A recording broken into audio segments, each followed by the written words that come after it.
Halo, Assalamualaikum warahmatullahi wabarakatuh. Perkenalkan, nama saya Azlan Hafiz.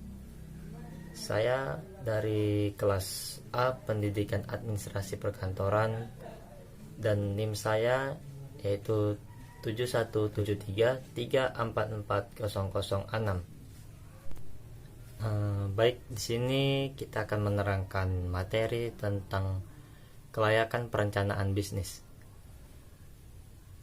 Ketika seseorang atau sekelompok orang hendak membangun sebuah bisnis, seringkali ada beberapa hal yang menjadi bahan pertimbangan utama dalam membangun sebuah bisnis pastinya. Nah, menyangkut membangunnya bisnis, pastinya itu menyangkut pada profit. Nah, di sini kita harus mengetahui manfaat studi kelayakan bisnis. Studi kelayakan bisnis merupakan penelitian yang sangat penting untuk dilakukan sebelum seseorang sekelompok memulai sebuah usaha. Nah, di sini ada beberapa manfaat kelayakan perencanaan bisnis. Yang pertama itu menghindari risiko kerugian. Studi kelayakan bisnis merupakan manfaat untuk membantu pelaku bisnis menghindari risiko kerugian. Jika pelaku bisnis melewatkan studi kelayakan bisnis dalam perencanaan bisnisnya, ia akan kesulitan untuk mengetahui apakah bisnis tersebut dapat mendatangkan keuntungan atau justru kerugian untuknya. Dan yang kedua itu memudahkan perencanaan bisnis. Nah, studi kelayakan perencanaan bisnis ini dapat membantu pelaku bisnis untuk menyusun rencana kegiatan bagi perusahaan.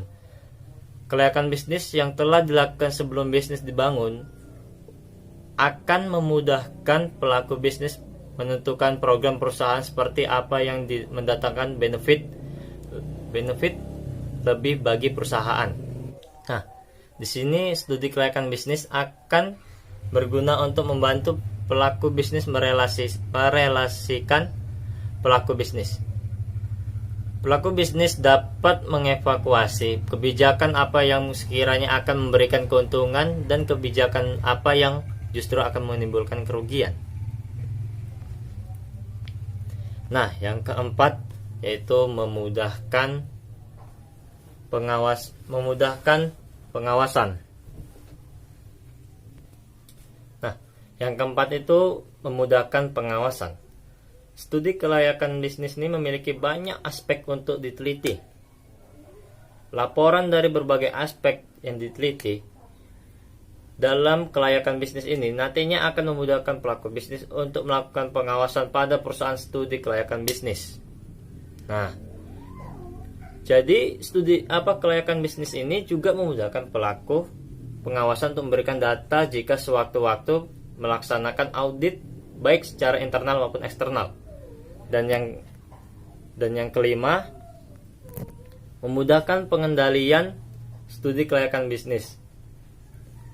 Kelayakan bisnis berguna pula untuk memudahkan proses pengendalian dalam perusahaan jika sewaktu-waktu terjadi gangguan.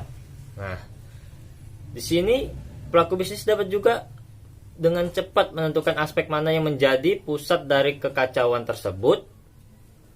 Selanjutnya, pelaku bisnis dapat dengan cepat pula mengendalikan masalah yang muncul dengan mencari solusi berdasarkan kelayakan bisnis yang telah dilakukan sebelumnya. Nah, studi kelayakan bisnis ini tidak hanya berguna untuk para pelaku bisnis. Terdapat pihak-pihak lain yang membutuhkan kelayakan bisnis tersebut untuk membantu mencapai kepentingan masing-masing pihak-pihak tersebut, antara lain yang pertama itu pihak investor. Nah, investor adalah pihak yang menanamkan modal ke sebuah perusahaan. Kelayakan bisnis berguna bagi investor untuk menentukan seberapa besar modal yang akan ia tanam di sebuah perusahaan tersebut. Hasil kelayakan bisnisnya yang baik akan membuat investor berani menanamkan modal yang besar. Nah, yang kedua, pihak kreditor. Bagi perusahaan yang membutuhkan modal besar, pelaku bisnis biasanya mengajukan pinjaman pada pihak bank. Bank sebagai kreditor akan menggunakan laporan studi kelayakan bisnis sebagai dasar pengambilan keputusan apakah akan memberikan pinjaman atau tidak memberikan pinjaman ke suatu perusahaan. Nah, yang ketiga itu pihak manajemen perusahaan. Pihak manajemen perusahaan memerlukan laporan studi kelayakan bisnis sebagai indikator atas manajemen yang telah ditetapkan selama ini. Nah, yang keempat, pihak pemerintah. Suatu bisnis membutuhkan izin dari pemerintah untuk kepentingan legalitas. Kelayakan bisnis dapat digunakan oleh pemerintah sebagai dasar pengambilan keputusan dalam memberikan perizinan atau proyek. Nah, yang kelima itu pihak masyarakat. Suatu bisnis tidak hanya membutuhkan izin dari pemerintah, namun juga dari masyarakat yang ada di lokasi tersebut.